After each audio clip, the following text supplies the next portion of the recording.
ஜெபம் கடவோம். இயேசுவே உம்மை தியானித்தா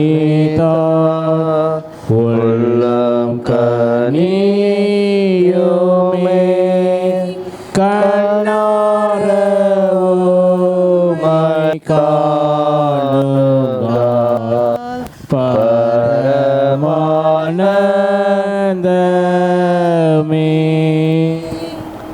எங்களை அதிகமாய் நேசிக்கிற அன்பின் பரலோக பிதாவே, ஆசீர்வதிக்கப்பட்டதான இந்த கர்த்தருடைய நாளுக்காக உமக்கு நன்றி செலுத்துகிறோம். ஒரு விசையாக திருச்சபையாராக உம்முடைய சமூகத்திலே வரும்படியாக, உம்முடைய நாமத்தை உயர்த்தி தூக்கி போர்த்தும்படியாக, ஆண்டவரே எங்களுடைய குற்றங்கள் பாவங்களிலிருந்து விடுதலை பெறும்படியாக, தொடர்ந்து உம்முடைய சத்திய வசனத்தை கேட்டு பலப்படும்படியாக எங்களை நீர் அழைத்து வந்திருக்கிறீர். அதை எண்ணி உமக்கு நாங்கள் நன்றி செலுத்துகிறோம். ஆண்டவரே, இந்த ஞாயிறையும் MDMM ஞாயிறாக அனுசரிக்கும்படியாக இந்த வருடத்திலும் எங்களுக்கு ஒரு வாய்ப்பை தந்திருக்கிறீர். அதுக்காக உமக்கு நாங்கள் நன்றி செலுத்துகிறோம். தொடர்ந்து ஆண்டவரே, உம்முடைய ஊழியத்தை குறித்ததான அறிவுகளை நாங்கள் பெற்றுக்கொள்ளவும், அந்த பாரங்களை பெற்று ஆண்டவரே தரிசனங்களோடு நாங்கள் தொடர்ந்து திருச்சபையாக செயல்பட ஆவியானவர் எங்களுக்கு கிருபை தந்தரல வேண்டும் என்று உம்முடைய சமூகத்தில் ஜெபிக்கிறோம்.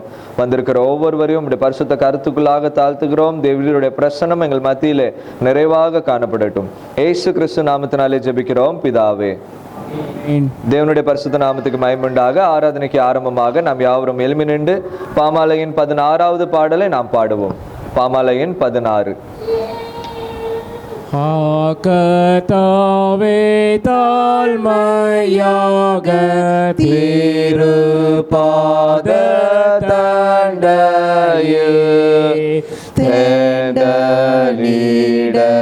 ஆவலாக வந்தே நல்ல இயேசுவே, ஓமாய் தேடி ஓமாய் தேடி தரிசிக்கவே வந்தேன். வலக்கத்தாவே நோடைய தூய ஆட்டுக்குட்டியே, நீரே என்றோ என்னுடைய ஞான மனவாளனே, ஓமாய் தேடி ஓமாய் தேடி தரிசிக்கவே வந்தேன். என் பிரார்த்தனையை கேளும் அத்தியந்த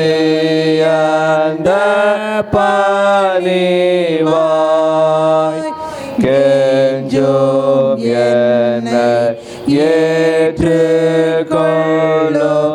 ஓமுடைய பிள்ளையாய், ஓமாய் தேடி ஓமாய் தேடி தரிசிக்கவே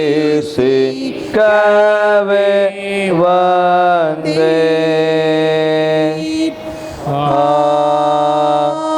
ஆமென். ஜெபம் பண்ண கடவோம். கர்த்தருடைய ராபோஜனமாகிய பரிசுத்த நற்கருணைக்குரிய ஜெபம். பிதா குமாரன் பரிசுத்த ஆவியானவர் நாமத்தினாலே கர்த்தர் கற்பித்த ஜெபத்தை ஏறெடுப்போம். பரமண்டலங்களில் இருக்கிற எங்கள் பிதாவே, நாம் பரிசுத்தப்படுவதாக, ராஜ்யம் வருவதாக, பரிசுத்தப்படுவதை செய்யப்படுவது போல பூமியை செய்யப்படுவதாக. அருளப்பத்தை இருத்தாரும் நாம் மன்னிக்கிறது போல என் குற்றங்களுக்கு மன்னியும், பரிசுக்கப்படாமல் தீர்மானித்துக் கொள்ளும். ஆமென். எல்லா இருதயங்களையும் எல்லா விருப்பங்களையும் எல்லா ரகசியங்களையும் அறிந்திருக்கிற சர்வவல்லமையுள்ள தேவனே, நாங்கள் தேவரீரிடத்தில் பரிபூர்ண அன்பு கூறவும் உமது பரிசுத்த நாமத்தை உத்தமமாய் மகிமைப்படுத்தவும் எங்கள் கர்த்தராகிய இயேசு கிறிஸ்து நிமித்தம் உமது பரிசுத்த ஆவியானவர் நேவுதலால் இருதயத்தின் சிந்தனைகளை சுத்தம் பண்ணி அருளோ. ஆமென்.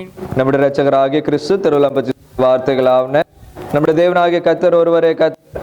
உன் தேவனாகிய கர்த்தரிடத்தில் உன் முழு இருதயத்தோடும் உன் முழு ஆத்மாவோடும் முழு மனதோடும் உன் முழு பலத்தோடும் அன்பு கூர்வாயாக என்பதே பிரதான கற்பனை.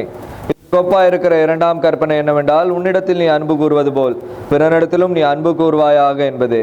இவைகளிலும் பெரிய கற்பனை வேறொன்றுமில்லை என்றார். கர்த்தாவே, எங்களுக்கு இறங்கி இந்த பிரமுக எல்லாவற்றையோ நீங்கள் திருப்பத்தில் வேண்டும் என்று வேண்டிக் கொள்ளுகிறோம். ஜெபம். இந்த நாட்களில் ஞாயிற்குரிய சுருக்க ஜெபம்.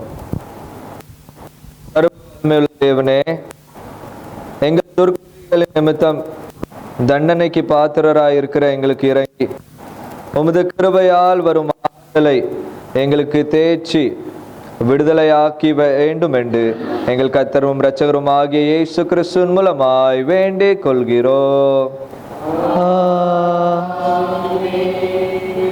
சபையார் அமர்வோம்.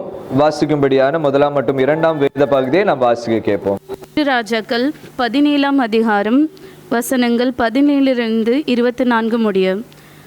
1 ராஜாக்கள் 17ஆம் அதிகாரம் வசனங்கள் 17 24 முடிய.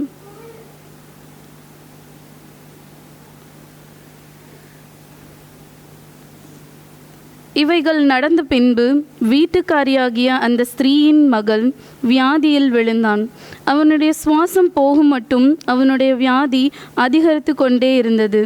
அப்பொழுது அவள் எலியாவை நோக்கி, தேவனுடைய மனுஷனே, எனக்கும் உமக்கும் என்ன? என் அக்கிரமத்தை நினைக்க பண்ணவும் என் குமாரனை சாக பண்ணவுமா என்னிடத்தில் வந்தீர் என்றாள். அதற்கு அவன், உன் குமாரனை என்னிடத்தில் தா என்று சொல்லி அவனை அவள் மடியிலிருந்து எடுத்து தான் தங்கியிருந்த மேல் வீட்டிலே அவனை கொண்டு போய் தன் கட்டில் மேல் வைத்து, என் தேவனாகிய கர்த்தாவே, நான் தங்கியிருக்க இடம் கொடுத்த இந்த விதவையின் மகனை சாக பண்ணினதினால் அவளுக்கு துக்கத்தை வருவித்தீரோ என்று கர்த்தரை நோக்கி கூப்பிட்டு அந்த பிள்ளையின் மேல் 3 தரம் குப்புற விழுந்து, என் தேவனாகிய கர்த்தாவே, இந்த பிள்ளையின் ஆத்துமா அவனுக்குள் திரும்பி வர பண்ணும் என்று கர்த்தரை நோக்கி விண்ணப்பம் பண்ணினான். கர்த்தர் எலியாவின் சத்தத்தை கேட்டார். பிள்ளையினுடைய ஆத்துமா அவனுள் திரும்பி வந்தது. அவன் பிழைத்தான். அப்பொழுது எலியா பிள்ளையை எடுத்து மேல் வீட்டிலிருந்து அவனை கீழ் வீட்டுக்கு கொண்டு வந்து அவனை அவன் தாயினிடத்தில் கொடுத்து, பார், உன் பிள்ளை உயிரோடு இருக்கிறான் என்று சொன்னான். அப்பொழுது அந்த ஸ்திரீ எலியாவை நோக்கி, நீர் தேவனுடைய மனுஷன் என்றும் உம்முடைய வாயிலிருந்து பிறக்கும் கர்த்தரின் வார்த்தை உண்மை என்றும் இதனால் இப்போது அறிந்திருக்கிறேன் என்றாள். வாசிக்கும்படியாக தெரிந்து கொள்ளப்பட்ட முதலாம் வேத பாடம் வாசித்தாயிற்று. வாசிக்கும்படியாக குறிக்கப்பட்ட நிருப வாக்கியம் பரிசுத்த பவுல் அப்போஸ்தலர் ரோமர்கள் நிருபம் 14ஆம் அதிகாரம் 7ஆம் வசனம் முதல் 9ஆம் வசனம் வரை. Romans chapter 14 verses 7 to 9. ரோமர் 14ஆம் அதிகாரம் 7ஆம் வசனம் முதல். நம்மில் ஒருவனும் தனக்கென்று பிழைக்கிறதும் இல்லை, ஒருவனும் தனக்கென்று மரிக்கிறதும் இல்லை. நாம் பிழைத்தாலும் கர்த்தருக்கென்றே பிழைக்கிறோம், நாம் மரித்தாலும் கர்த்தருக்கென்றே மரிக்கிறோம். ஆகையால் பிழைத்தாலும் மரித்தாலும் நாம் கர்த்தருடையவர்களாக இருக்கிறோம். கிறிஸ்துவும் மரித்தோர் மேலும் ஜீவனுள்ளோர் மேலும் ஆண்டவராயிருக்கும் பொருட்டு மரித்தும் எழுந்தும் பிழைத்தும் இருக்கிறார். வாசிக்கும்படியாக குறிக்கப்பட்ட நிருப வாக்கியம் வாசித்தாயிற்று.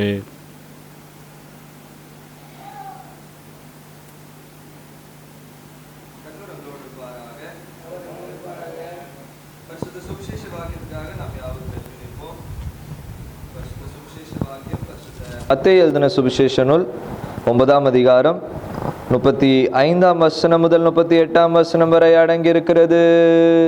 தேவனுக்கே மகிமை உண்டாவதாக. The Holy Gospel is taken from Matthew chapter 9 verses 35 to 38.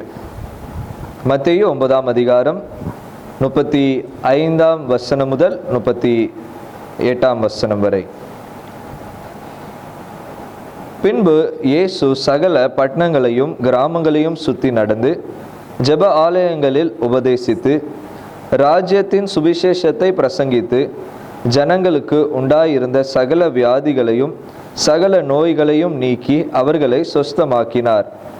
அவர் திரளான ஜனங்களை கண்டபொழுது அவர்கள் மேய்ப்பனில்லாத ஆடுகளைப் போல தோய்ந்து போனவர்களாகவும் சிதறப்பட்டவர்களுமாய் இருந்தபடியால் அவர்கள் மேல் மனதுருகி தம்முடைய சீஷர்களை நோக்கி, அறுப்பு மிகுதி, வேலை ஆட்களோ கொஞ்சம். ஆதலால் அறுப்புக்கு எஜமானன் தமது அறுப்புக்கு வேலை ஆட்களை அனுப்பும்படி அவரை வேண்டிக் கொள்ளுங்கள் என்றார் என்பது கிறிஸ்துவே ஸ்தோத்திரம் உண்டாவதாக. வானத்தையும் பூமியையும் காணப்படாதமான எல்லாவற்றையும் படைத்திருக்கிற சர்வவல்ல பிதாவாகிய ஒரே தேவனை விசுவாசிக்கிறேன். ஒரே கர்த்தருமாய் தேடி ஒரே பிறனுக்குமான இருக்கிற இயேசு கிறிஸ்துவை விசுவாசிக்கிறேன். அவர் சர்வலோகம் உண்டாக்கும் முன்னமே தத்தால் ஜீவிக்கப்பட்டவர், தேவதேவனானவர், ஜோதி ஜோதியானவர், மெய்தேவன் மெய்தேவனானவர், உண்டாக்கப்படாமல் ஜீவிக்கப்பட்டவர், பிதாவுடைய ஒரே தன்மையுடையவர், சரத்தை உண்டாக்கினவர், மன நமக்காகவும் நமக்கு ரட்சிப்பு உண்டாகவும் பரந்துக்கு இறங்கி பரிசுத்தாவியானவர்களே கண்ணத்தை படுகிறார். நமக்காக பதிப்பாதி காலத்தில் சிலரைண்டு பாடுபட்டு அடக்கப்பட்டார். வேத வாக்கின்படி நோய் தந்தார். பரந்துக்கு ஏறி பசுவேற்றுகிறார். மகிமையோடு திரும்ப வருவார். ராஜ்யத்துக்கு முடிவில்லை. கர்த்தருமாய் ஜீவனை கொடுக்கிறோமாய்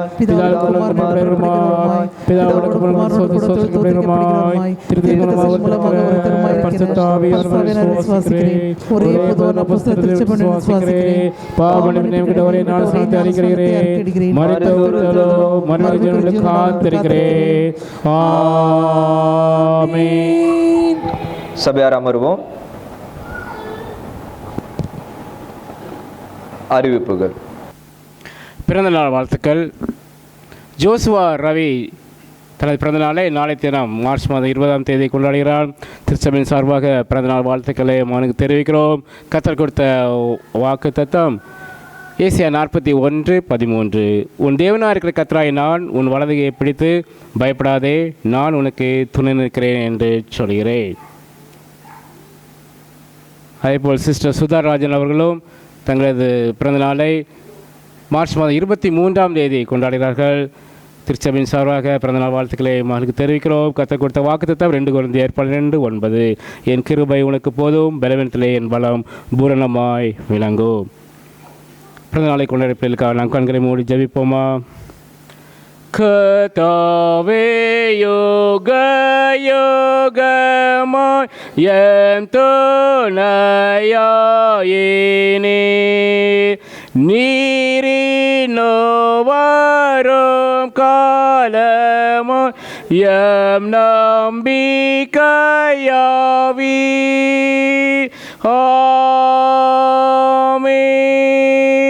நல்ல பிதாவே, இந்த அருமையான நேரத்துக்காக கோடான கோடி நன்றி ராஜா. ஆம் கர்த்தாவே, இப்பொழுது கர்த்தாவே உங்களுடைய பிள்ளைகள் கர்த்தாவே இந்த வாரத்தில் அப்பா தங்களுடைய பிறந்த நாளை கொண்ட பிள்ளைகளுக்காக உங்களை பார்த்து வந்து நிற்கிறோம் ராஜா. அப்பா ரவிக்காக விசேஷமாக நாங்கள் ஜெபிக்கிறோம் கர்த்தாவே.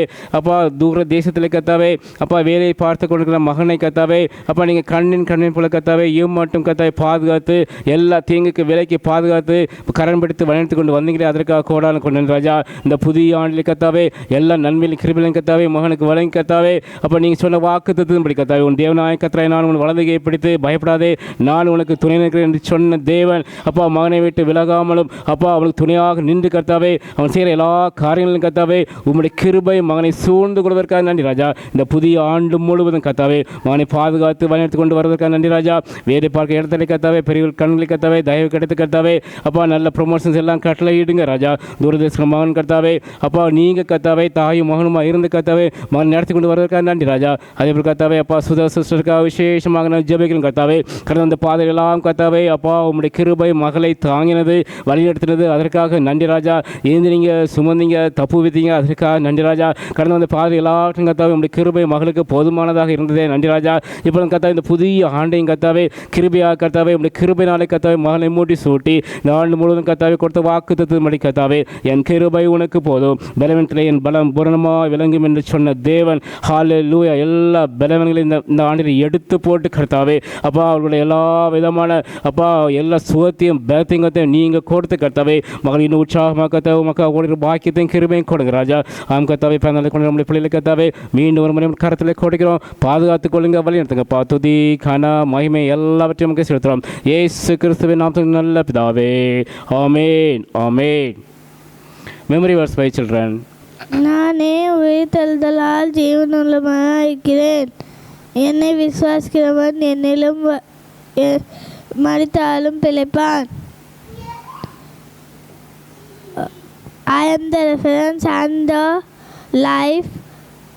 He who believes in me will live even though he dies. Amen.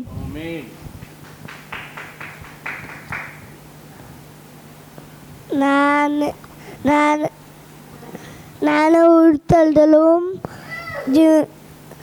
ஜீவனுமாக இருக்கிறேன் என விசுவாசிக்கிறவன் மரித்தாலும் பிழைப்பான். யோவான் 11:15. ஆமென்.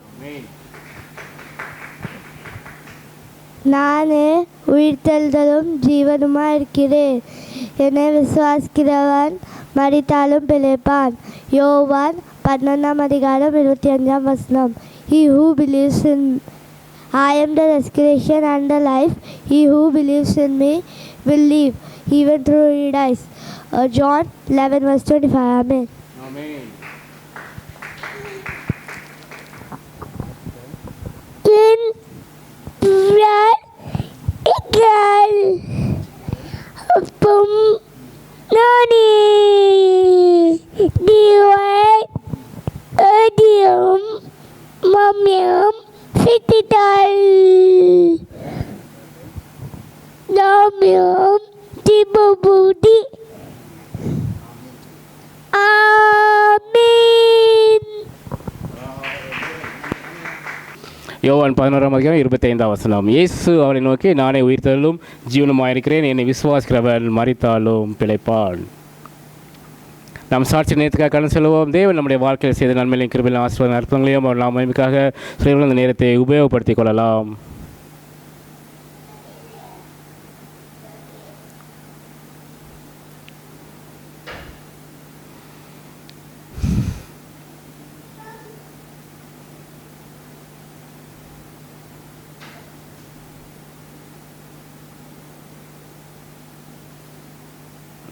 மற்றும் அறிவிப்புகள்.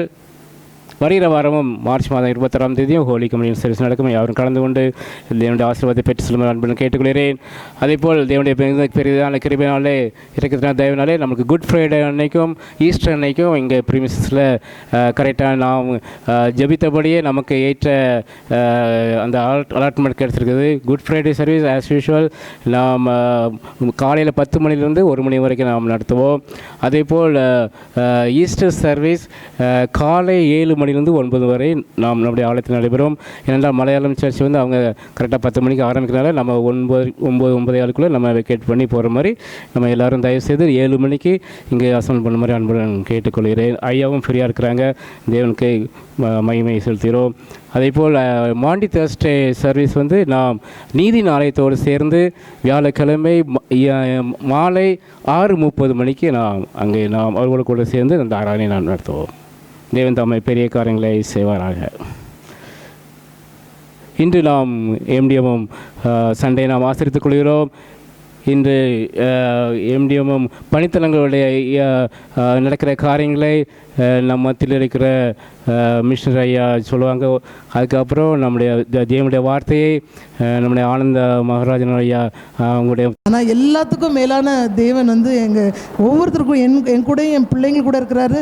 எங்களுடைய ஜபங்களை கேட்டதுக்காக நான் கர்த்தரை ஸ்தோத்திரிக்கிறேன். கர்த்தருடைய பேர் தான் நாமத்துக்கு ஸ்தோத்திரம். கர்த்தருக்கு ஸ்தோத்திரம். நான் சொன்ன மாதிரி லாஸ்ட் சண்டே நான் வந்து இங்கே சாட்சி கொடுத்த மாதிரி தான் நான் ஒரு அக்ரிடேஷனுக்காக ரொம்ப ஆக்சுவலி ஸ்ட்ரகிள் பண்ணேன் ஹாஸ்பிட்டலில். அன்றைக்கி நைட்டில் உட்காந்து வேலை செஞ்சுட்டு இருந்தேன். மிட் நைட்லலாம் அம்மா வந்து உட்காந்து திட்டிகிட்டே இருந்தாங்க, நீ எப்போ பார்த்தாலும் ஆஃபீஸ்லேயே லேப்டாப் வச்சுட்டு வேலை தான் பண்ணிகிட்ருக்கேன், வீட்டுக்கு வந்து வேலை தான் பண்ணிகிட்ருக்கேன், வரதே 8-9 மணிக்கு தான், அதுலேயும் நீ உட்காந்து 1 மணி 2 மணி வரைக்கும் லேப்டாப்பில் வேலை தான் செஞ்சுட்ருக்கேன், நீ எப்போ பார்த்தாலும் இதில் இருக்கேன். நான் சொன்னேன், இல்லை மம்மி எனக்கு ஒரு அக்ரிடேஷன் இருக்குது, அது நம்ம ஹாஸ்பிட்டலுக்கு வந்து அது வாங்க போகிறது. ஸோ அதுக்காக என்னோடய பார்ட் அதில் ரொம்ப முக்கியமான ஒரு பார்ட்டாக இருக்குது அதில். So I have to work this entire week. ரொம்ப ஸ்லாக் பண்ணிட்டு இருந்தேன். லாஸ்ட் வீக்கெல்லாம் ரொம்ப ஸ்லாக் பண்ணி அந்த சாட்சி கொடுத்து முடிச்சு அந்த வீக் ஃபுல்லாக ரொம்ப ஸ்லாக் பண்ணிவிட்டு டே பிஃபோர் எஸ்டர்டே அந்த நியூஸ் கிடைக்குது நம்மளுக்கு வந்து நானவட்டி ஸ்டார்ட் ஆகிட்டு 75 இயர்ஸ் ஆயிருக்கு. ஆனால் இது வரைக்கும் அமெரிக்கன் அக்ரிடேஷன் கமிஷன் இன்டர்நேஷ்னல் வாங்கினதே இல்லை. ஆனால் டே பிஃபோர் எஸ்டர்டே எனக்கு வந்து அப்படி இருந்துச்சு. நான் ஜாயின் பண்ணி நான் இருந்த பீரியடில் கடவுள் வந்து அது கொண்டு வந்திருக்காங்க இந்த ஹாஸ்பிட்டலுக்கு. அது என்னமோ அந்த ஹாஸ்பிட்டலுக்கு வந்திருக்கு. பட் நான் ஃபீல் பண்ணுறது, நான் ஜாயின் பண்ணி இந்த ஹாஸ்பிட்டல் வந்து அது வாங்கியிருக்கு. அது எனக்கு ரொம்ப பெருமையாக இருந்துச்சு அது பார்க்கும்போது. அமெரிக்கன் ஏன்னா நான் ஃபோட்டோஸில் ஒர்க் பண்ணும்போது NABH சொல்லுவாங்க, அதில் ஒரு அக்ரிடேஷன், அது வந்து பேர் காமிக்கும் ஹாஸ்பிட்டலோட. நீ ஃபோட்டோஸில் ஒர்க் பண்ணுற, நீ அதில் ஒர்க் பண்ணுற, அப்போலோவில் ஒர்க் பண்ணுறியா.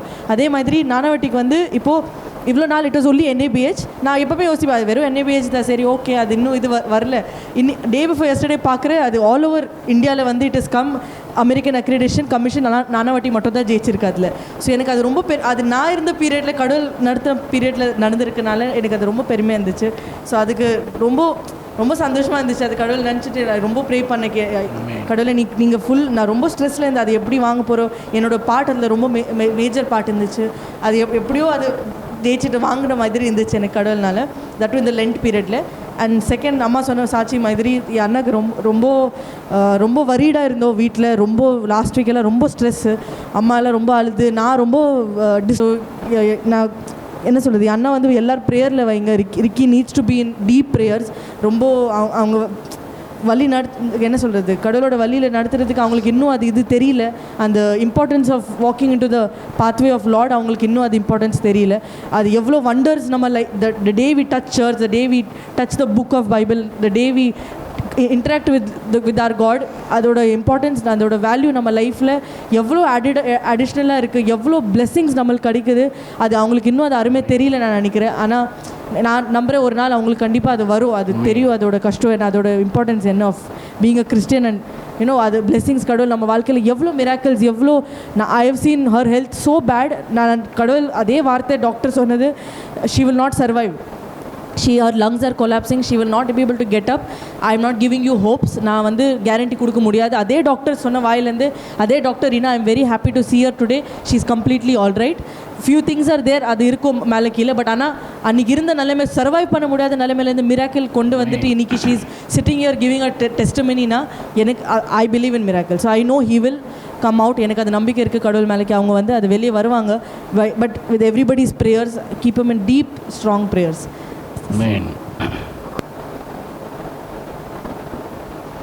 கேட்ட சாட்சிகளுக்காக நம்ம ஐயா அவர்கள் ஜெயிப்பார்கள். ரிக்கிக்காக விசேஷமாக ரிக்கிக்காகவும் ரீனாக்காகவும் ஜெயிக்கக்கூடிய அன்பு கேட்டுக்கொள்கிறேன். ஜெபம் பண்ணுவோம். எங்களை நேசிக்கிற அன்பு நல்ல ஆண்டவரே, ஒரு விசையாக நீர் நல்ல சாட்சிகளை எங்கள் மத்தியில் நீர் கொண்டு வந்திருக்கிறீர். அதற்காக உமக்கு நன்றி செலுத்துகிறோம் சுவாமி. கர்த்தர் தயவுள்ளவராக இருக்கிறீர் ஆண்டவரே. உம்முடைய தயவை ருசி பார்த்தவர்கள் ஆண்டவரே ஆசீர்வதிக்கப்பட்டவர்களாக இருக்கிறாங்க சுவாமி. அதற்காக உமக்கு நன்றி செலுத்துகிறோம் சுவாமி. ஆண்டவரே, ஒரு சிறிய ஆபத்திலிருந்தும் ஆண்டவரே ஒரு விபத்திலிருந்தும் அன்பு மகனை நீர் பாதுகாத்து ஆண்டவரே அதிகாரிகள் கண்களிலே தயவு கிடைக்கும்படியாகவும் ஆண்டவரே இன்னும் அக்கம் பக்கத்தில் இருந்த எல்லார் கண்களிலே தயவு கிடைத்து தொடர்ந்து அந்த காரியங்களிலிருந்து விடுபெறும்படியாக தேவரீர் கிருபை தந்தீர். அதை எண்ணி உமக்கு நாங்கள் நன்றி செலுத்துகிறோம் ஆண்டவரே. தொடர்ந்து வேண்டிய நல்ல பாதைகளை தேவரீர் நீர் ஒவ்வொரு நாளும் காண்பித்து இரட்சிப்பின் அனுபவங்கள் அன்னுடைய வாழ்க்கையில பரிபூர்ணமாக காணப்பட வேண்டும் என்று உங்களுடைய சமூகத்தில் நாங்கள் ஜெபிக்கிறோம். அதே போல் அன்பு அக்காக்காக உமக்கு நன்றி செலுத்துகிறோம் சுவாமி. ஆண்டவரே உமக்கு ஸ்தோத்திரம் அப்பா. நீர் கொடுத்திருக்கிற நல்ல ஆசீர்வாதங்களுக்காக அவர்கள் மூலமாக நீர் ஆண்டவரே ஒரு ஹாஸ்பிட்டலை நீர் ஆசீர்வதித்திருக்கிறீர் என்று நாங்கள் விசுவாசிக்கிறோம் சுவாமி. அந்த விசுவாசத்தின் தொடர்ந்து ஆண்டவரை நிலைத்து நிற்கும்படியாக தேவரீர் நீர் ஒவ்வொரு நாளும் கிருபை தந்தரல வேண்டும் என்று உங்களுடைய சமூகத்தில் ஜெபிக்கிறோம். உங்களுடைய குடும்பத்தை உங்களுடைய கருத்துக்குள்ளாக ஒப்புக் கொடுக்கிறோம். தேவரீர் உங்களுடைய பாதையிலே தொடர்ந்து நீர் வழிநடத்தி எல்லா விதமான தீங்குகளுக்கு விலக்கி இன்னும் சாட்சி உள்ளவர்களாக வாழ்வதற்கு ஒவ்வொரு நாளும் நீர் கிருபை செய்தார்களும். இயேசு கிறிஸ்து நாமத்தினாலே ஜெபிக்கிறோம் பிதாவே. ஆமென் ஆமென். நாம் கீர்த்தனை 163 பாடலை உற்சாகமாக நாம் பாடுவோம். விந்தை கிறிஸ்து ராஜா உந்தன் சிலுவை என் மேன்மை. இந்த பாடலை நாம் உற்சாகமாக நாம் பாடுவோம்.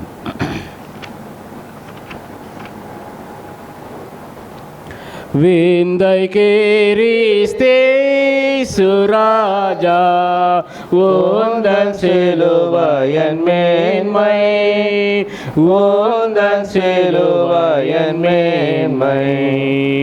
சுந்தரமிகும் இந்த பூவில், சுந்தரமிகும் இந்த பூவில் எந்த மேன்மைகள் எனக்கு இருப்பினும், எந்த மேன்மைகள் எனக்கு இருப்பினும் விந்தை கிறிஸ்து ராஜா உந்தன் சிலுவை என் மேன்மை, உந்தன் சிலுவை என் மேன்மை.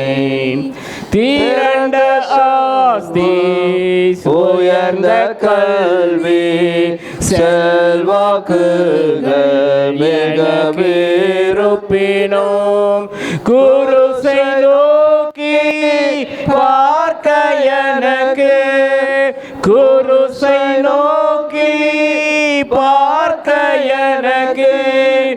உரிய பெருமைகள் யாவும் அற்பமே, உரிய பெருமைகள் யாவும் அற்பமே. விந்த சுராஜா உந்தன் சிலுவையின் மேன்மை, உந்தன் சிலுவையின் மேன்மை. ஓம் குருசே ஆசிக்கலாம் உச்சமற்ற ஜீவநதியாம்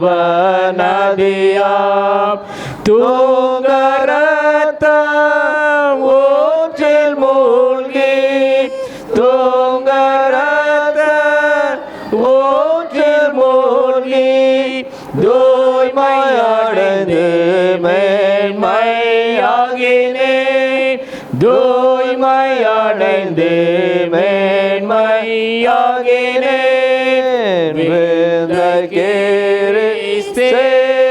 சுராஜா உந்தன் சிலுவையின் மேன்மை, உந்தன் சிலுவையின் மேன்மை.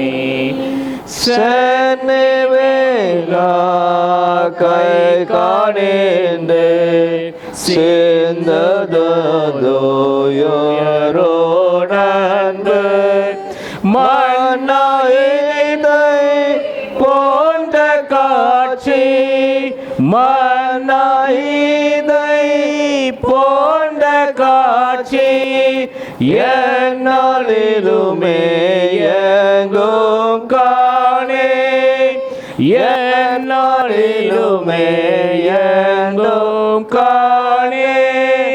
விந்தை கிறிஸ்தே சுராஜா உந்தன் சிலுவையின் மேன்மை, உந்தன் சிலுவையின் மேன்மை.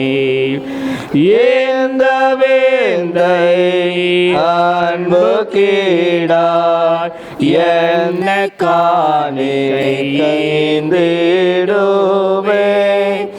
எந்த பொருளினாகும், எந்த பொருளினாகும் என்னை மூச்சிலும் உமக்களிக்கிறேன், என்னை மூச்சிலும் உமக்களிக்கிறேன். விந்தை கீரி சுராஜா உந்தன் சிலுவையின் மேன்மை, உந்தன் சிலுவையின் மேன்மை. நல்ல பிதாவே, இந்த அருமையான நேரத்துக்காக நன்றி ராஜா. ஹாம் கர்த்தாவே, அப்பா அந்த ஆரம்ப தோக்கமணி மட்டும் கத்த எங்களுக்கு கூட இடைப்பட்டீங்க அதற்காக நன்றி ராஜா. ஹாம் கர்த்தாவே, அப்பா நீங்கள் கல்வாரி சிறுவில் கத்தாவே எங்களுக்காக எல்லாவற்றையும் செய்து முடித்தீங்க ராஜா. இதை போல கத்தாவே இந்த 2 நாட்களை கத்தாவே இன்னைக்கு உங்களை பற்றி கத்தாவே இன்னும் அதிகமாக அறிஞர்கள் பாக்கியத்தை கிருபையும் கொடுங்க ராஜா. இப்போ கத்தாவே அப்பா என்னுடைய மூலமாக கத்தாவே பணத்தை நினைக்கிற அப்பா எல்லா காரியமும் கத்தாவே அப்பா மகன் சொல்லும் போது உங்களுடைய கிருபை இருக்கட்டும். அதே போல் கத்தாவே உங்களுடைய வார்த்தையை கொண்டு வருகிற உங்களுடைய மகளையும் கத்தாவே உங்களுடைய கருத்தில் கொடுக்கணும்ப்பா. நீங்கள் எங்களுக்கு என்ன மன்னாவை கொடுக்க வேண்டும் என்று சித்தங்களோ அந்த ஜீவன வல்லம் வார்த்தை மட்டும் கதை மகளை மட்டும் வல்லமே வெளிப்படுங்கப்பா. துதி கன மகிமை எல்லாவற்றையும் செலுத்துகிறோம் இயேசு கிறிஸ்து நாமத்தில் நல்ல பிதாவே ஆமென். के नाम से आप सभी को मेरा सलाम।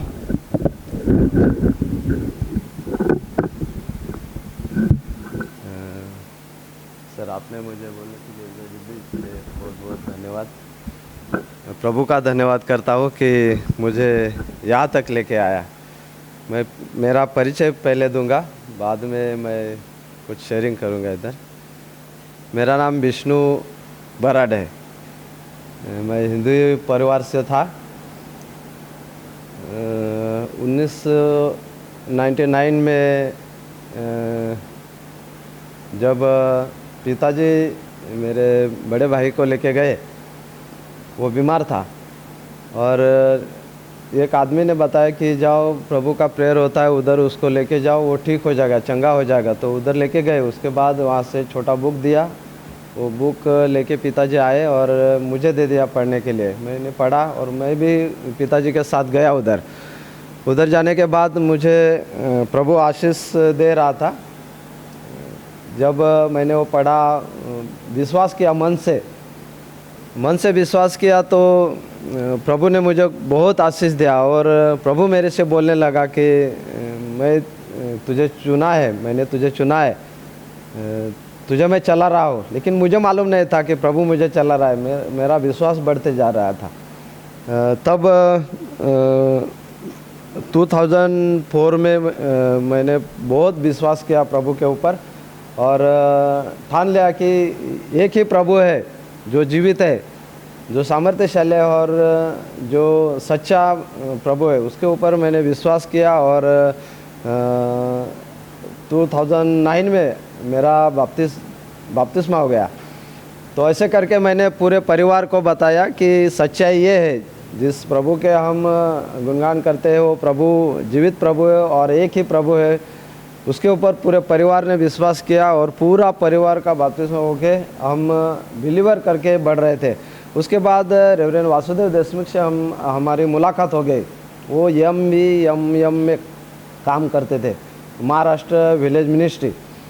तो उसके साथ हमारी मुलाकात हो गई और उन्होंने बताया कि आप इधर 8-10 लोग अगर है बिलीवर्स तो हम इधर प्रेयर चालू करेंगे। तो फिर कंबारा गांव में मेरा ससुराल है, वाड़ा से 20 किलोमीटर आगे। उधर हमने बोला कि चलो इधर हम प्रेयर का छोटा सा हाउस ग्रुप चालू किया और उधर हम बढ़ने लगे। मुझे चंद था गाना गाने के लिए और हारमोनियम बजाने के लिए। वो प्रभु ने मुझे कैसे दिया वो मुझे मालूम नहीं, लेकिन गाने का मुझे बहुत शौक़ था, भजन गाने का, गीत गाने का। तो ये काम मैं करने लगा तो प्रभु ने मुझसे और करने के लिए आशीष दिया। मैं गांव-गांव घूमने लगा। मेरे वासुदेव देशमुख हमें बताते थे कि आज इधर भजन है, उधर भजन है करके हमें बुलाते थे और हम मेरे खुद पैसे से मैं जाता था। तो लोग कहते हैं इनको पैसा मिल रहा है इसलिए जा रहे हैं, लेकिन नहीं, मैं जिस कंपनी में काम कर रहा था उस कंपनी में मुझे 12,000 सैलरी थी, तो उसी से मैं सब खर्चा करके जा रहा था। प्रभु मुझे आशीष दे रहा था और चंगाई भी बड़े भाई को मिली थी और ये विश्वास और बढ़ने लगा। तो फिर ये विश्वास से हम बढ़ते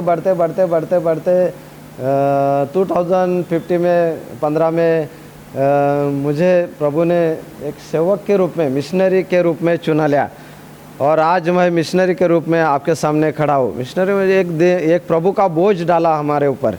मुझे मालूम नहीं था प्रभु मेरा कैसा इस्तेमाल कर रहा है, ये मुझे मालूम नहीं था। खाली मेरा विश्वास था कि मैं सच्चे प्रभु के साथ मैं बढ़ रहा हूँ, बस इतना है। जो गॉड, जो प्रभु है वो सच्चा प्रभु मुझे मिला, पवित्र प्रभु मिला, ये विश्वास करके मैं बढ़ रहा था। लेकिन प्रभु की योजना कुछ और ही थी कि मैं मेरा बोझ अपने ऊपर डाल रहा हूँ कि ताकि प्रभु बोल रहा है कि किसी की जो आत्मा है उसका नाश न हो, तो उसको अनंतकालिक जीवन प्राप्त हो, और इसी के लिए मुझे प्रभु तैयार कर रहा था।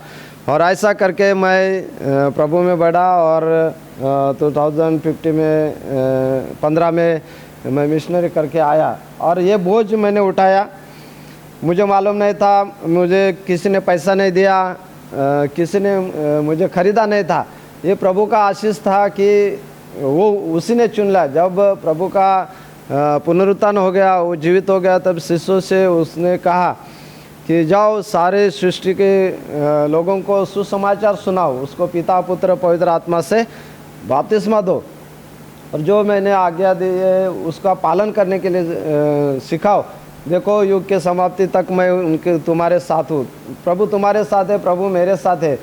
और ये जो उनकी आज्ञा है उसको सभी लोग लेके नहीं जा रहे, बराबर जिसके ऊपर बोझ डाला वही लेके जा रहे। तो हम प्रेयर करके वही प्रभु से मैं पूछ रहा था, प्रभु ये मुझे क्या तूने बना दिया, मैं कौन था, कहाँ था और मुझे कहाँ से कहाँ लेके आया था। एक गरीब घर में मैं पैदा हुआ था, हिंदू परिवार में, और मुझे वहाँ से लेके चला रहा था। तब सब लोग बोल रहे हैं कि इनको पैसा मिल रहा है इसलिए ये सब कर रहे हैं, तो वो सब नहीं हो रहा था। जब मैं मिशनरी करके आया तब मुझे कुछ मिल रहा था, वो सैलरी करके, तो उसके पहले मुझे कुछ नहीं मिल रहा था, लेकिन मेरा विश्वास बढ़ रहा था, इसलिए मुझे प्रभु ने आशीष किया और प्रभु ने आगे चुना, आगे मेरा बदलाव किया।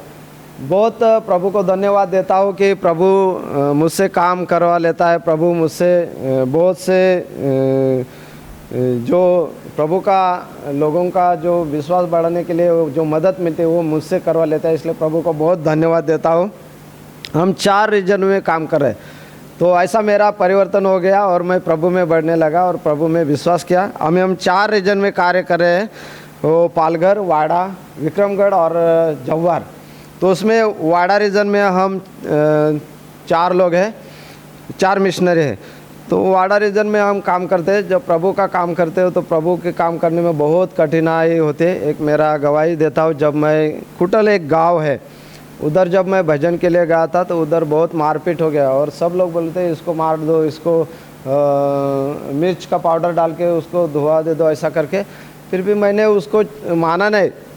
कि प्रभु कहते हैं कि जब तुम्हारा छल और निंदा हो जाएगी तब तुम धन्य कि प्रभु का आशीष में तुम बढ़ जाओगे। तो हम उस जो प्रभु के जो वचन है उसके ऊपर हम फोकस करते हैं, उसके ऊपर हम विश्वास करते हैं और जो पवित्र प्रभु है उसके ऊपर हम विश्वास करके चलते हैं।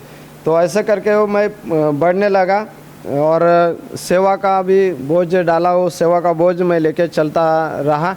प्रभु मुझे बहुत आशीष करता है। तो ये सब करने के बाद हम जो सेवा करते हैं उसमें कम से कम 1000 लोगों को हम सुप्रसार बता दिया। उसको कम से कम 15 गांव में, जो छोटे छोटे कई बड़े गांव है उसमें हम जाते सुप्रचार करके उसको हम बताते हैं। तो उसमें से 400 लोगों को हम सिकस रिटिस के द्वारा उसको बता दिया प्रभु ऐसा है, प्रभु वैसा है, और वो लोग बढ़ने लगे। उसमें से 200 लोगों का रेफरेंस मिला, प्रतिशत मिला। उन्होंने बपतिस्मा लेने के लिए तैयार हो गए कि प्रभु को जाना उन्होंने।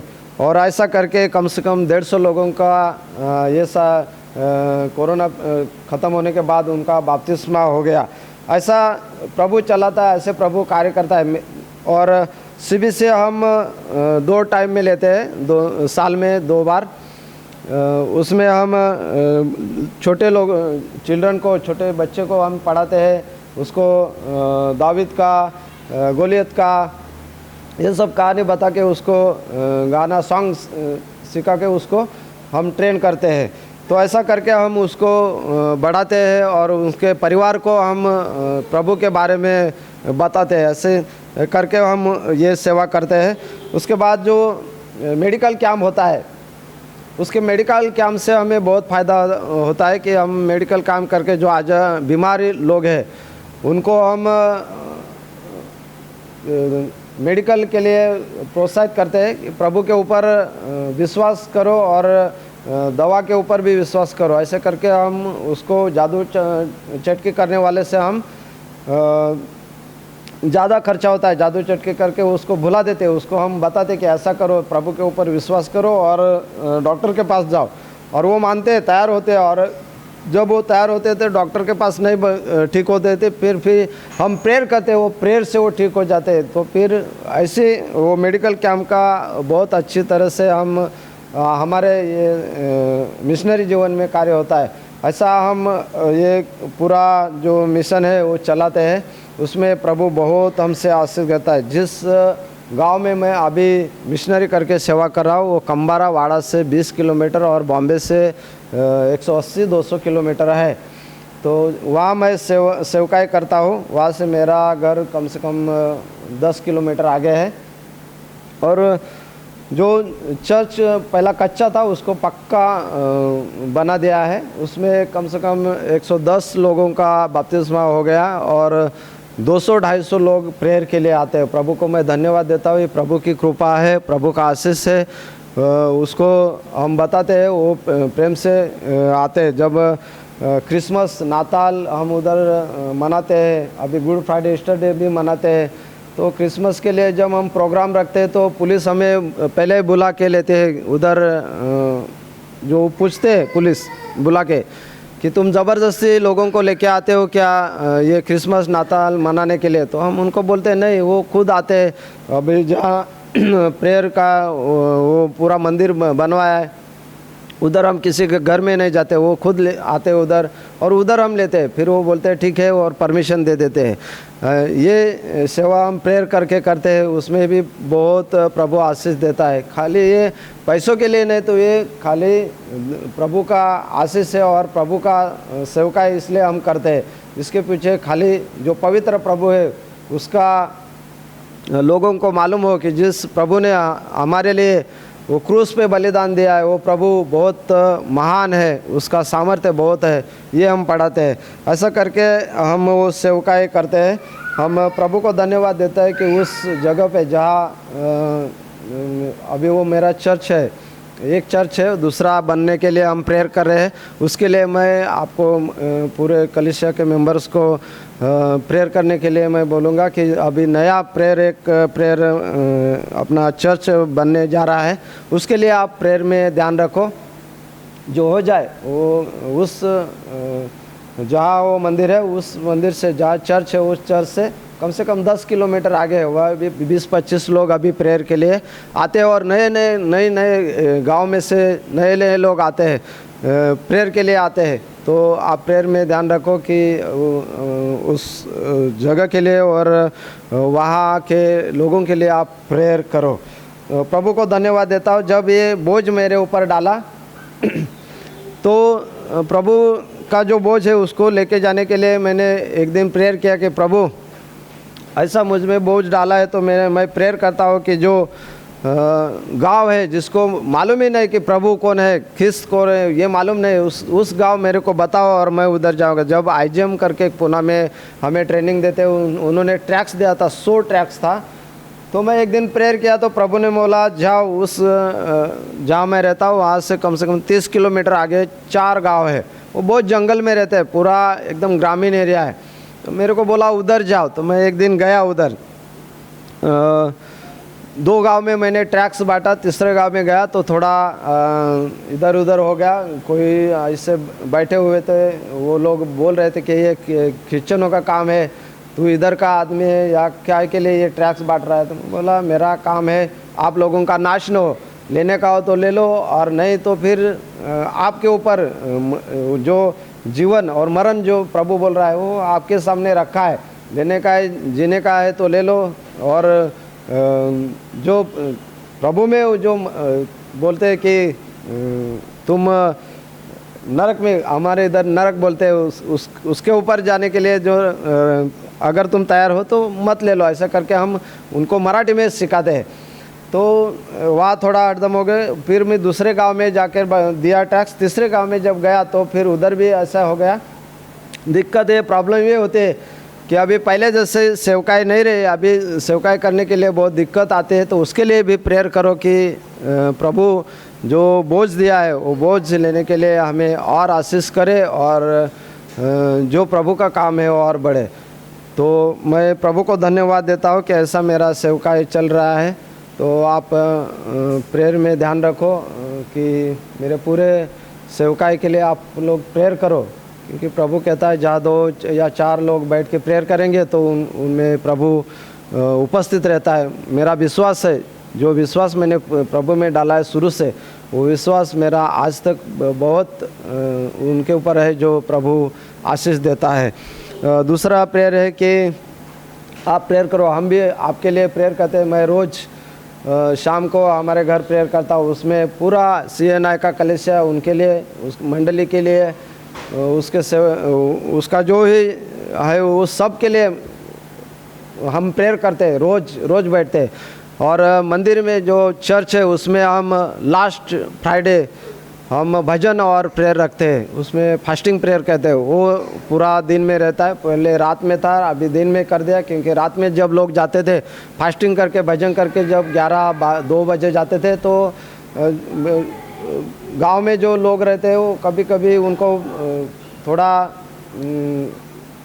ये करते हैं, उसको तकलीफ़ देते हैं कि तुम किधर जाते हो, क्या करते हो। तो ये परेशानी थी, इसलिए वो दिन में कर दिया। तो प्रभु ये सब मेरे से करवा लेता है। उसके लिए प्रेयर करो कि सब मिनिस्ट्री के लिए, सब मिनिस्ट्री के उधर कलीसिया के लोगों के लिए और मेरे परिवार के लिए भी प्रेयर करो।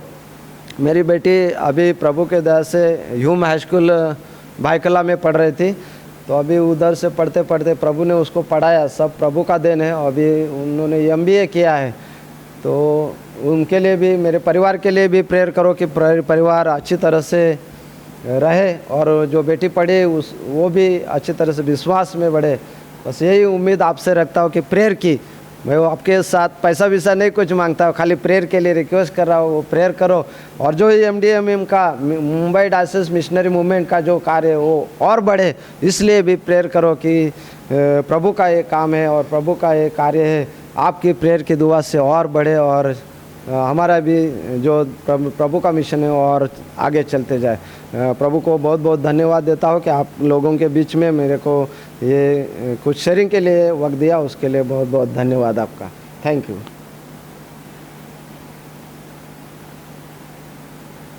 ஸ்தோத்திரம் கர்த்தாவே, துதிக்கிறோம் கர்த்தாவே, இந்த நல்ல வேலைக்காக நன்றியோடு துதிக்கிறோம் ஆண்டவரே. இந்த வேலையிலும் ஆண்டவரே, இந்த சபையிலும் கூட தகப்பனே, MDMM சண்டே கொண்டாடுவதற்காக நீர் எங்களை அழைத்து கொண்டு வந்த பெரிய தயவுக்காகவே நன்றியோடு ஸ்தோத்திரிக்கிறோம்.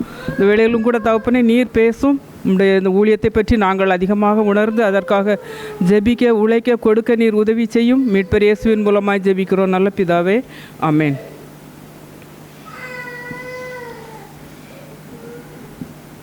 இந்த நேரத்தில் உங்கள் மத்தியில் பேசுவதற்காக என்னை கொண்டு வந்த தேவாதி தேவனுக்கு நன்றி செலுத்துகிறேன்.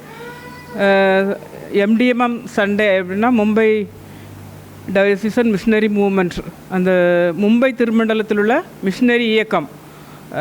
அதாவது மும்பை திருமண்டலத்தில் 1999 ஆண்டு மே மாதம் 9ஆம் தேதி நம்முடைய திருமண்டலத்தின் மூலமாக மிஷினரிமார்களை நம்ம அனுப்ப வேண்டும், ஆண்டவரை பற்றி அறியாத மக்களுக்கு சொல்வதற்காக அனுப்ப வேண்டும் என்ற ஒரே நோக்கத்தோடு அப்போ இருந்த பிஷப் காவிதயா அவர்களுடைய ஆட்சினால் நிறையா போதகர்களுடைய முயற்சினாலேயும் அந்த நேரத்தில் என்ன செய்தது, அதிக எதிர்ப்புகளுக்கு மத்தியிலும் தொடங்கப்பட்டது. இன்னும் கிட்டத்தட்ட 25-24 வருஷங்கள் ஆகிறது. 25 மிஷினரிகள் மொத்தமாக என்ன செய்கிறார்கள், இதில் பணிபுரிகிறார்கள். அந்த மிஷினரிகளை நாம் என்ன செய்ய வேண்டும், தாங்க வேண்டும், ஆதரிக்க வேண்டும். இன்னும் MDMM பற்றி இந்த மிஷினரி நல்லா நிறைய சொன்னாங்க. இன்னும் இந்த மிஷினரி ஊழியத்திற்காக நாம் என்ன செய்ய வேண்டும், தொடர்ந்து ஆதரவு கொடுக்க வேண்டிக் கொள்கிறேன். இந்த நேரத்தில் ஐயாவுக்கு ரொம்ப நன்றி தெரிவித்துக் கொள்கிறேன். வீட்டில் வந்து அவங்க பிக்கப் பண்ணி கொண்டு வந்துட்டாங்கங்க. எனக்கு இந்த இடம் தெரியல அப்படின்னே.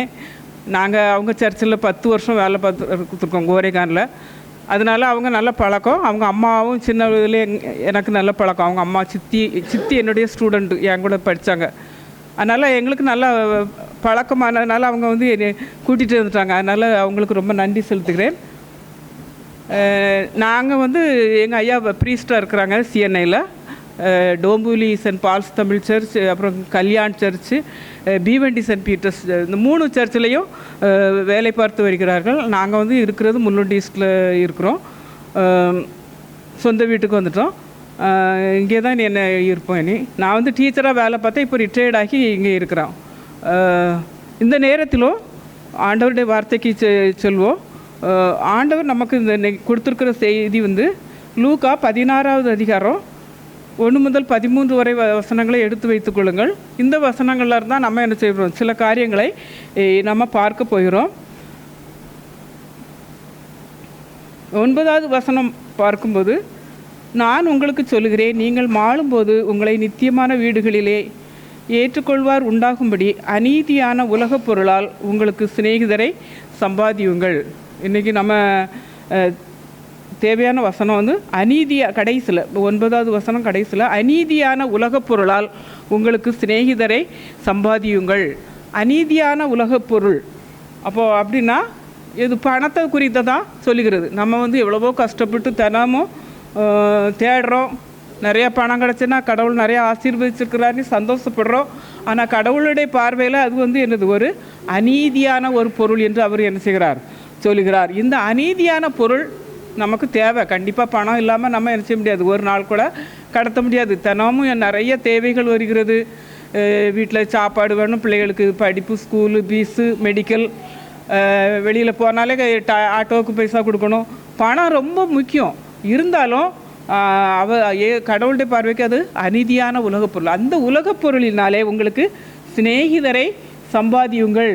அந்த பொருளை வச்சு நம்ம என்ன செய்யணுமா? சிநேகிதரை சம்பாதிக்க வேண்டுமா? ஏன் அப்படின்னா அந்த வசனத்தில் சொல்லுவது, நான் உங்களுக்கு சொல்லுகிறேன், நீங்கள் மாளும்போது உங்களை நித்தியமான வீடுகளிலே ஏற்றுக்கொள்வார் உண்டாகும்படி.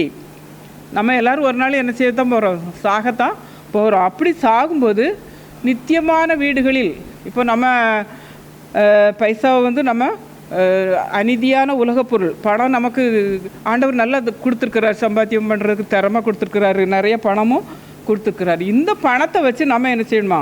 சிநேகிதரை சம்பாதிக்க வேண்டும். அப்படி மிஷினரி ஊழியங்களுக்கு கொடுப்போம். நம்மளால் போக முடியல, ஆனால் அந்த மிஷினரிமார்கள் வந்து என்ன செய்கிறாங்க?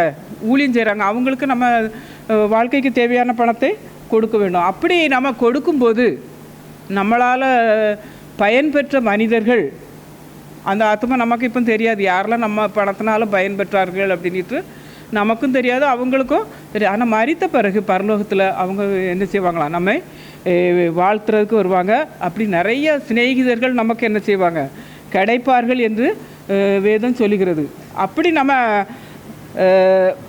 போகும்போது, நித்தியமான வீட்டுக்கு போகும்போது, பரலோக ராஜ்யத்துக்கு போகும்போது நிறைய ஃப்ரெண்ட்ஸ் வேணும். அப்படின்னா நம்ம என்ன செய்யணுமா? அந்த அநீதியான உலகப் பொருளினால் சிநேகிதரை சம்பாதிக்க வேண்டுமா? நான் வந்து ஸ்கூலுக்கு போகும்போது நான் பைக்குலாலேருந்து முன்னால் பைக்குலாலேருந்து பஸ் பிடிச்சி போனோம் டாக்கியாட்ரு. அப்போ அதுலேருந்து கொஞ்சம் தூரம் நடந்து போகும்போது நிறையா பிச்சைக்காரங்க உட்காந்துருப்பாங்க. நான் வந்து என்ன செய்வேன்னா, எல்லாேருக்கும் ₹1 தான் அப்போ அந்த காலத்தில். கையில் சில்லறை சேஞ்ச் பண்ணி வச்சுட்டு வரிசையை போட்டே போவேன். டெய்லி மறக்காமல் அந்த அவங்களுக்கு மட்டும் எப்படியாவது கொடுத்துடணும் அப்படின்ட்டு திரும்ப டெய்லி அது எனக்கு யூஸ்வலாக வழக்கம். ரொம்ப நாளாக நான் போகலை. அதுக்கு பிறகு திடீர்னு ஒரு நாள் அந்த வழியாக போனேன். அவ்வளோ என்னை பார்த்து கூப்பிடுது, அக்கா அக்கா அப்படின்ட்டு. பிறகு அப்போ எனக்கு ஆச்சரியமாக வச்சு, நம்ம ₹1 கொடுத்தோம், அதுக்கு எவ்வளவு ஃப்ரெண்ட்ஷிப்பாக உண்மையாக இருக்கிறாங்களே அப்படின்ட்டு. அப்போ நம்முடைய அநீதியான உலகப் பொருளினால் என்ன செய்யலாம்? நம்ம சிநேகிதரை சம்பாதிக்க முடியும் என்று என்ன செய்கிறது? தெரிகிறது. இந்த இயேசு கிறிஸ்து சீஷர்களை கூப்பிட்டு இந்த ஒரு உவமையை என்ன செய்கிறாரு? சொல்லுகிறார். 16வது அதிகாரம் 1வது வசனத்தில் பார்த்தீங்கன்னா, ஐஸ்வர்யவனாகிய ஒரு மனிதனுக்கு ஒரு உக்கிரானக்காரன் இருந்தான். ஐஸ்வர்யவன்னா ரொம்ப பணக்காரன், ரொம்ப வசதியான ஒரு மனிதன், நிறைய ஆஸ்திகள் செல்வங்கள் எல்லாம் இருக்கிறது. அவனால் எல்லாமே கவனிக்க முடியல. அதனால் ஒரு உக்கிரானக்காரன்னா ஒரு மனிதன்கிட்ட கொடுத்துட்டு அவர் என்ன செய்யிட்டாரு? தூர இடத்துக்கு போயிட்டார். அந்த மனிதன் தான் அந்த நிலத்தை, ஆஸ்தி, அவனுடைய பண வகைகள் எல்லாத்தையும் மேனேஜ் பண்ணுறது. அப்படி போய்விட்டான். ஆனால் இந்த உக்கிரானக்காரன், அந்த அவனுடைய சொத்துக்கள் எல்லாம் மேற்பார்வை செய்கிறவன் மறந்துட்டான். இது அந்த அவனுடைய எஜமானை மறந்துட்டான். எஜமானுடைய சொத்து இல்லை, இது என்னுடைய சொத்து தான் அப்படின்ட்டு அவன் என்ன செய்தான்? தன்னுடைய மனம் போல ஜீவிக்க ஆரம்பித்தான். அந்த எஜமானே மறந்துட்டான், இதெல்லாம் நம்ம சொத்து தான் அப்படின்ட்டு அந்த சொத்துக்களை எல்லாம் அழித்து போட ஆரம்பித்தான். ஆஸ்திகளை எல்லாம் அழித்து போட ஆரம்பித்தான். அப்போது எஜமானுக்கு பக்கத்தில் இருந்தவங்க, அவங்க ஃப்ரெண்ட்ஸ் மாதிரிலாம் மெசேஜ் அனுப்பிட்டாங்க. இந்த உக்கிரானக்காரன் வந்து என்ன செய்துட்டான்? எல்லாவற்றையும் அழித்து போடுகிறான் அப்படின்ட்டு. உடனே அந்த எஜமான் என்ன செய்துட்டார்? புறப்பட்டு வந்து உடனே அவனை என்ன செய்தார்? பணியிலிருந்து நீக்கி போட்டார். நான் உன்னை குறித்து கேள்விப்படுகிறது என்ன? என் உக்கிரான கணக்கை ஒப்புவி, இனி உக்கிரானக்காரனாய் இருக்கக்கூடாது என்று அவனை என்ன செய்தான்? அவனை வேலையிலிருந்து நீக்கிவிட்டான். இதே போல் ஆண்டவர் நம்மளையும் ஒரு உக்கிரானக்காரனாக தான் இந்த உலகத்தில் என்ன செய்திருக்கிறார்? வைத்திருக்கிறார். 1 கொரிந்தியர் 4வது அதிகாரம் 2வது வசனத்தை நம்ம பார்த்தோம் என்றால், நாம் அனைவரும் உண்மையுள்ள உக்கிரானக்காரனாக என்ன செய்ய வேண்டுமா? இருக்க வேண்டும். ஆண்டவர் நிறைய பணம், ஆஸ்தி, நமக்கு தேவையான எல்லா காரியங்களையும் தந்திருக்கார். நம்ம நிறைய பணம் சம்பாதிக்கிறோம், நம்ம பலத்தினால சம்பாதிக்கிறோம் அப்படின்ட்டு நம்ம நினச்சிக்கிறோம். ஆனால் சம்பாதிக்கிறதுக்கு பலனை கொடுக்கறது எல்லாமே அவர் தான். அவருடைய பலன் தான். அவருடைய நம்ம நல்லா சுகமாக இருக்கிறோனாலும் எல்லாமே அவருடைய பலன் தான். அப்போது நம்ம உக்கிரானக்காரன், நமக்கு எல்லாத்தையும் கொடுக்கிறவர் அவருக்கு நாம் என்ன செய்ய வேண்டும்? உண்மை உள்ளவர்களாக இருக்க வேண்டும். பணத்தை நல்லா கொடுத்துருக்கிறாரு. பணம் மட்டுமல்ல, நமக்கு நல்ல திறமைகள், தாளந்துகள் எல்லாம் கொடுத்துருக்கிறாரு. பாடக்கூடிய திறமை தந்திருக்கிறாரு. நல்ல ஹேண்ட் ரைட்டிங்ஸ் நிறைய ஒவ்வொருத்தருக்கும் சில தாளந்துகள் என்ன செய்திருக்கிறார், கொடுத்துருக்கிறார். அப்போ அந்த தாளந்துகளை நாம் இஷ்டம் போல் என்ன செய்யக்கூடாது, செலவு பண்ணக்கூடாது. ஆண்டவருடைய நாம மகிமைக்காக, பிறருடைய நன்மைக்காக என்ன செய்ய வேண்டும், செலவழிக்க வேண்டும். அதே போல் நம்முடைய நேரத்தை நம்ம வீணாக உட்காந்து என்ன செய்யக்கூடாது, அரட்டை அடிக்கக்கூடாது. நம்ம ஃப்ரீயாக இருக்கிற நேரங்களில் ஆண்டவருடைய நாமத்துக்காக வேண்டி நாம் என்ன செய்ய வேண்டும், உழைக்க வேண்டும். எல்லாத்துக்கும் மேலே சுவிசேஷத்தை நம்முடைய கரங்களில் கொடுத்துருக்கிறாரு. இந்த சுவிசேஷத்தை நம்முடைய கரங்களில் கொடுத்துருக்கிறாரு. எதுக்காக கொடுத்துருக்கிறாருன்னா, இன்னும் இந்த சுவிசேஷத்தை கேள்விப்படாத மக்களுக்கெல்லாம் போய் சொல்லு அப்படிங்கிறதுக்காக வேண்டி என்ன செய்திருக்கிறாரு, நம்ம கையில் இந்த பெரிய சுவிசேஷத்தை கொடுத்துருக்கிறார். பவுல் அப்போஸ்தலன் சொல்கிறார், இந்த மண் பாண்டங்களில் இந்த பொக்கிஷத்தை பெற்றிருக்கிறோம். மண்ணுனா நம்ம உடல் வந்து மண் பானை மாதிரி, அதில் விலையேறப்பெற்ற பொக்கிஷமாகிய சுவிசேஷம் நமக்குள்ளே இருக்கிறது. இந்த சுவிசேஷத்தை நம்ம அப்படியே வச்சுக்கிட்டு இருக்கக்கூடாது. அதை வந்து என்ன செய்ய வேணுமா, மற்றவர்களுக்கு சொல்ல வேண்டும். அப்போ நம்ம இந்த அவர் கொடுத்துருக்கிற இந்த கணக்கில் நம்ம என்ன செய்ய வேண்டுமா, உண்மை உள்ளவர்களாக இருக்க வேண்டும். இந்த இவன் நல்ல உக்ரானக்காரன் நல்ல சந்தோஷமாக எல்லாம் என்ஜாய் பண்ணான். ஆனால் எஜமான் வந்த அன்னைக்கு அவனுடைய வேலை எல்லாமே போய்விட்டது. அதனால் அவன் என்ன செய்கிறான் அப்படின்னா, என் எஜமான் உக்ரான விசாரிப்பிலேருந்து என்னை தள்ளி போடுகிறான். அவன் வேலையிலேருந்து நீக்கிட்டான்னா இனி அடுத்த வேலைக்கு இவனால் போக முடியாது. மற்றவன் பார்த்துக்கிட்டு இருப்பான், இவன் இப்படிப்பட்ட பையன்ட்டு இவனை வேலைக்கு என்ன செய்ய மாட்டான், சேர்க்க மாட்டான். அதனால் கொத்துற வேலை வயலில் தான் இனி செய்யணும். அதுக்கு எனக்கு பலன் இல்லை, கொத்துறதுக்கு பலன் இல்லை. இறக்கவும் வெட்கப்படுகிறேன். பிச்சை தான் எடுக்கணும், அல்லது எப்படியும் சாப்பாட்டுக்கு பணம் வேணும். அதனால் இந்த ரெண்டும் என்னையால் செய்ய முடியாது. அதனால் அவன் என்ன செய்தானா, ஒரு டிஸ்கவுண்ட் பண்ணான். என்ன டிஸ்கவுண்ட்னா, அந்த எஜமான்கிட்ட யாரெல்லாம் கடன் பட்டிருந்தாங்களோ அவங்களெல்லாம் கூப்பிட்டு என்ன செய்தான், அந்த கடனில் உள்ள தொகையை குறைத்து விட்டான், அமௌண்ட்டை குறைத்து விட்டான். இங்கே 2 பேருடைய கடன் எவ்வளோ குறைச்சான் அப்படின்ட்டு கொடுத்துருக்கிறது 6வது வசனத்தில். 100 குடம் எண்ணெய் ஒருத்தன் வாங்கியிருந்தான். அவனை கூப்பிட்டு 50 குடம் எண்ணெய் நீ கொடுத்தா போதும், 50 கடன் மீதி என்ன செய்தாச்சு, கழித்து விட்டாச்சு. திரும்ப ஒருத்தன் 100 கலம் கோதுமை வாங்கியிருந்தான் கடன், அவன்கிட்ட 80 கலமாக மாற்றிட்டான். இப்படி அவன் என்ன செய்தான், குறைத்து விட்டான். ஏன்னா திரும்ப அந்த மக்களுக்கு சலுகை செஞ்சால் இவன் எப்போமாவது போனால் அவங்களுக்கு என்னதாவது என்ன செய்யுமா கிடைக்கும். அதனால் அவன் அப்படி என்ன செய்து விட்டான். உடனே அந்த உக்ரானக்காரன் புத்தியாய் செய்தான் என்று எஜமான் கண்டு. அந்த எஜமானுடைய பணத்தை தான் அவன் வீணாக்கியிருக்கிறான். ஆனால் அந்த எஜமான் என்ன செய்கிறான்னா, இந்த உக்ரானக்காரன் புத்தியாக செய்தான் அப்படின்ட்டு என்ன செய்கிறான், அவனை மெச்சி கொண்டான். இயேசு கிறிஸ்து கூட சொல்கிறார், இந்த ஒளியின் பிள்ளைகளை காட்டிலும் இந்த பிரபஞ்சத்தின் பிள்ளைகள் அதிக புத்திமான்களாக இருக்கிறார்கள். இந்த உலகத்தில் உள்ள மக்கள் வந்து ரொம்ப புத்திமான்களாக இருக்கிறாங்களாம். அவங்க வாழ்க்கைக்கு தேவையான காரியங்களை செய்வதற்காக எப்படியெல்லாம் புத்தியாக செயல்படுகிறார்கள் என்பதை குறிப்பிடுகிறார். இயேசு கிறிஸ்துவ கூட நம்மளை இப்படி எஜமான்கிட்ட டிஸ்கவுண்ட் பண்ணி ஏமாற்றி வேலை செய்கிறத அவர் என்கரேஜ் பண்ணலை. ஆனால் அவங்க புத்தியாக அந்த காரியத்தை செய்ததை கண்டு என்ன செய்கிறார், ஆச்சரியப்படுகிறார். அப்போது அதே போல் தான் நம்மளும் என்ன செய்யணுமாமா, அநீதியான உலகப் பொருள்தான் நம்ம சம்பாதிக்க வேண்டும். கடவுள் நம்மளை முதல்ல அவர் வந்து என்ன செய்தார், நீங்கள் போங்க உலகம் முழுசும் போய் சுவிசேஷத்தை சகல ஜனங்களுக்கும் அறிக்கை பண்ணுங்க, அவங்களுக்கு ஞானஸ்நானம் கொடுத்து சீஷராக்குங்க, நீங்கள் என்னெல்லாம் காட்டுறீங்களோ அவங்களுக்கெல்லாம் சொல்லுங்கள் அப்படின்னா. அதனால் நம்மளால் எல்லாராலும் என்ன செய்ய முடியல, போக முடியல. அப்போ ஜோபமாவது பண்ணு அப்படின்னாரு. அறுப்பு மிகுதி வேலையாட்களோ கொஞ்சம். அதனால் அறுப்புக்கு எஜமான் ஆட்களை அனுப்பும்படி வேண்டிக் கொள்ளுங்கள். சுவிசேஷத்தை போய் சொல்லப்போ அப்படின்னு சொன்னார். அதுக்கும் முடியலன்னா ஜெபம் பண்ணு, அதுவும் முடியலன்னா என்ன செய்ய, உன்னுடைய அநீதியான உலகப் பொருளால் சிநேகிதரை சம்பாதியுங்கள். அப்படி சம்பாதிக்கும்போது ஆண்டவருடைய ராஜ்யம் என்ன செய்யுமா, விரிவடையும். மற்றபடி நமக்கு பரலோக ராஜ்யம் போகும்போது நமக்கு துணை என்ன செய்யுமா, கிடைக்குமா. இப்படி இந்த பணத்தை நாம் என்ன செய்ய வேண்டுமா, அநீதியான உலகப் பொருளாய் நாம் சிநேகிதரை சம்பாதிக்க வேண்டும். இந்த வேதத்தில் இளைய குமாரன் மூத்த குமாரன் 2 குமாரன்கள் ஒரு மனிதனுக்கு இருந்தாங்க. இளைய குமாரன் தன்னுடைய சொத்தையெல்லாம் என்ன செய்யிட்டான், பிரித்து வாங்கி வேசிகள்கிட்ட போய் என்ன செய்யிட்டான், எல்லாத்தையும் வீணாக்கி போட்டான். மூத்த குமாரன் ஒன்றுமே செய்யலை, ஊழியத்துக்கும் கொடுக்கல, ஒன்றுக்குமே கொடுக்கல. அப்போ இப்போ இந்த 2 பேர்கிட்ட இருந்த பணமும் ஆண்டவருடைய ஊழியத்திற்கு என்ன செய்யலை, பயன்படவே இல்லை, ஒரு பிரயோஜனமும் இல்லை. ஆனால் நம்ம என்ன செய்யணுமா, நம்முடைய அநீதியான உலகப் பொருளினால் சிநேகிதரை சம்பாதிக்க வேண்டும்.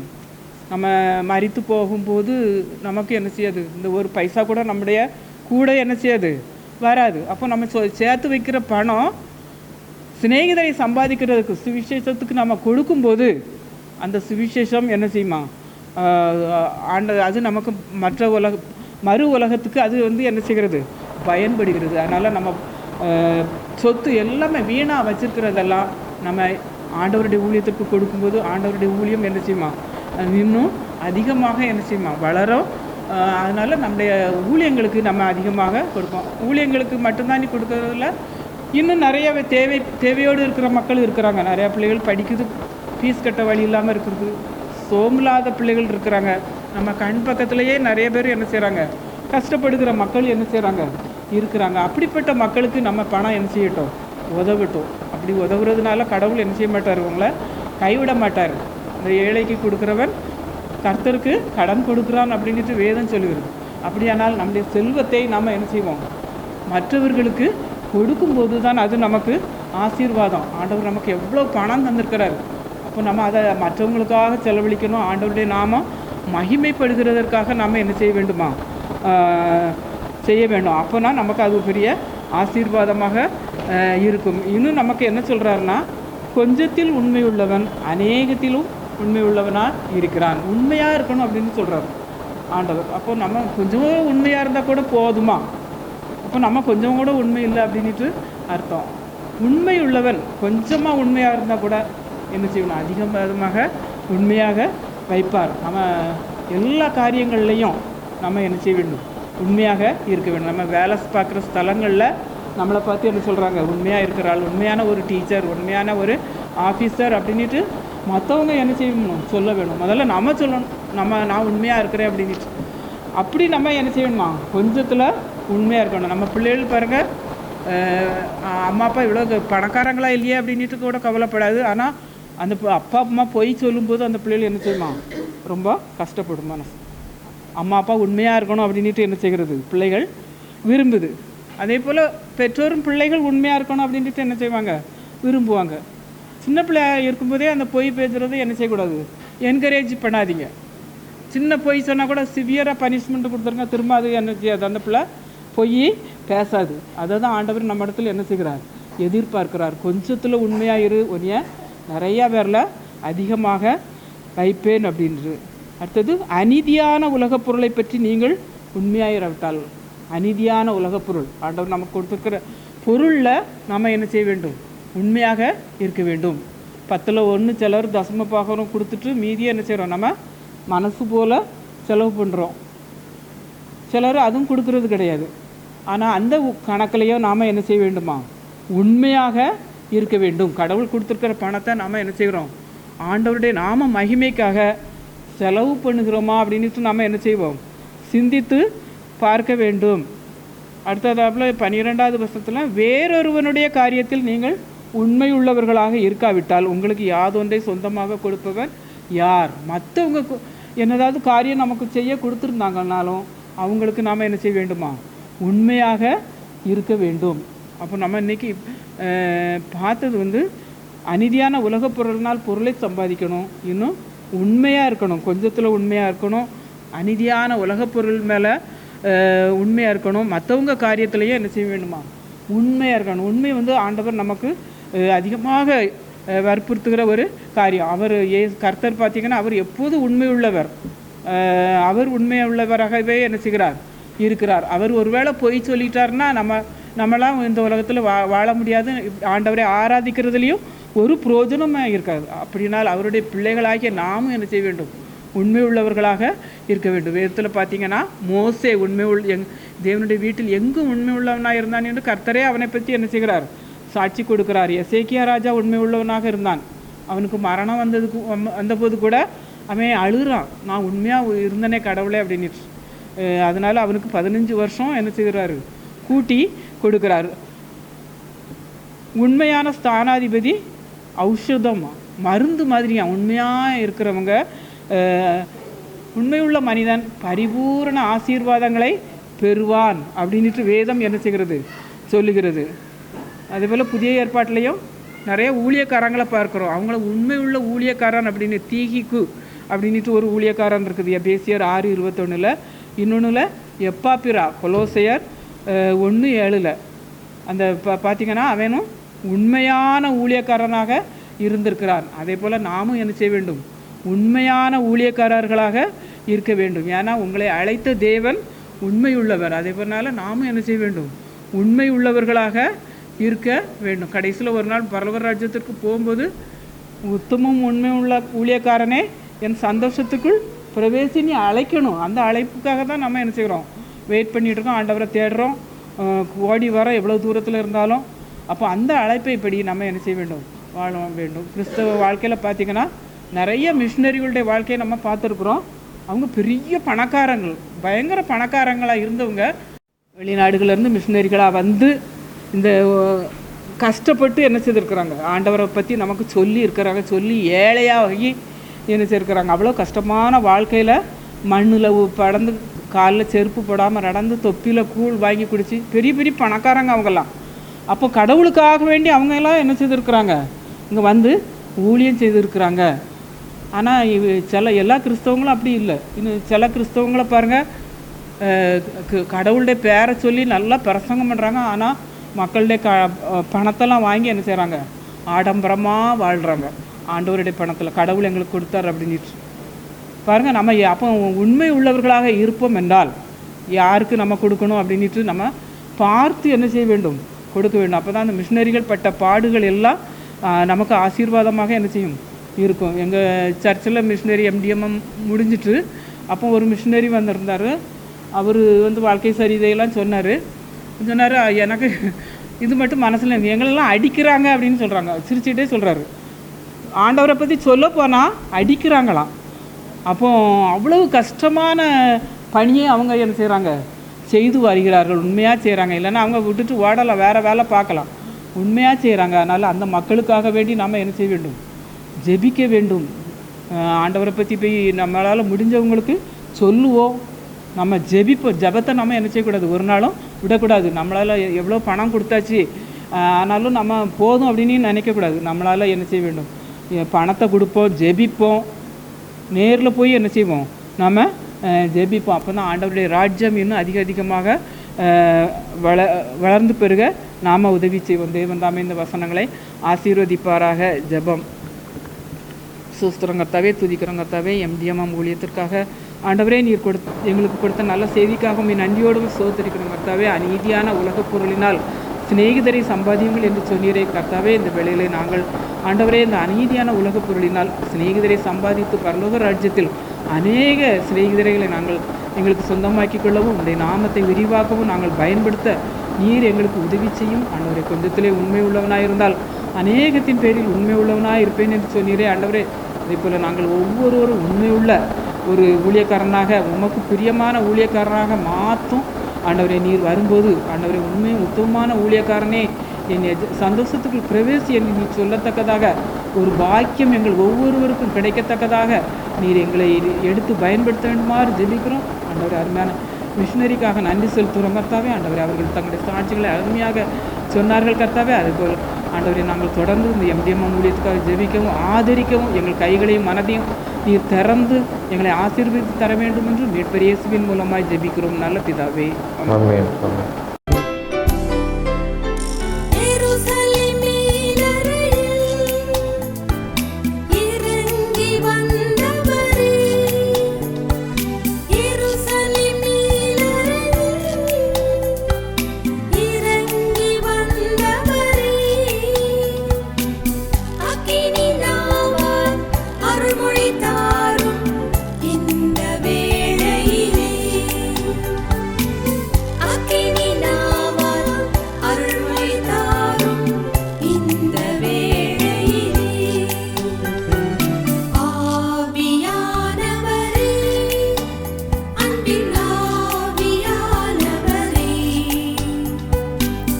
Ipo